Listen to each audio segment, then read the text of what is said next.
గోనెగండ్ల మండల పరిధిలోని వేముగోడు గ్రామ శివారు ప్రాంతంలో ఎమ్మిగనూరు నుండి కోడమూరు వైపు వెళ్లే ప్రధాన రహదారిపై పెద్ద పెద్ద గుంతలు ఏర్పడి ప్రయాణికులకు తీవ్ర ఇబ్బందులను గురిచేసేలా వాహనాలు క్రింద పడిపోవడంతో మాజీ ఎంపీపీ కృష్ణారెడ్డి ఆదేశాల మేరకు గ్రామస్తులు ఆటోల ద్వారా కంకర రాళ్లను మట్టిని తీసుకువచ్చి గుంతను పూడ్చడం, వాహనాలకు ఇబ్బంది లేకుండా తారు రోడ్డుకు సమాంతరంగా మట్టితో పూరించారు. ఈ సందర్భంగా వారు మాట్లాడుతూ ఈ ఉదయం ద్విచక్ర వాహనంపై వెళ్తున్న భార్యాభర్తలు ప్రధాన రహదారి పెద్దగా ఏర్పడ్డ గుంతలు తప్పించబోయి అదుపు తప్పి కింద పడిపోవడంతో దానిని గమనించిన గ్రామస్తులు మాజీ ఎంపీపీ కృష్ణారెడ్డి ఆదేశాల మేరకు అత్యవసరమైన చిన్న ఇలాంటి వాటిని చేసేందుకు ప్రభుత్వాలే వచ్చే వరకు ఎదురు చూడనవసరం లేదని తలో చేయి వేసి గుంతలను పూడ్చేస్తే ప్రధాన రహదారిపై రాత్రుల పూట వెళ్లే బస్సులు, లారీలు, ఆటోలు, ద్విచక్ర వాహనాలు, ఎడ్ల బండ్లకు ఎలాంటి ఇబ్బందులు ఉండవని, మేలు చేయాలని, మనసుంటే మార్గాలు ఎన్నో అని గ్రామస్తులు చేస్తున్న పనికి రహదారి వెంబడిపోయే వాహనదారులు,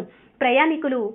ఎంతో సంతోషంగా పనిచేస్తున్న వారికి నమస్కారం చేసి 10 మంది బాగుండాలని చేస్తున్న మీరు, మీ కుటుంబం చల్లగా ఉండాలని దీవిస్తూ వెళ్లారు. ఈ కార్యక్రమంలో డీలర్ ఈరన్న, ఆటో సురేష్, వెంకటేష్, ఉరుకుందు, మాధవ్, స్వామి తదితరులు పాల్గొన్నారు. MC9 న్యూస్ తో విలేకరి గౌస్.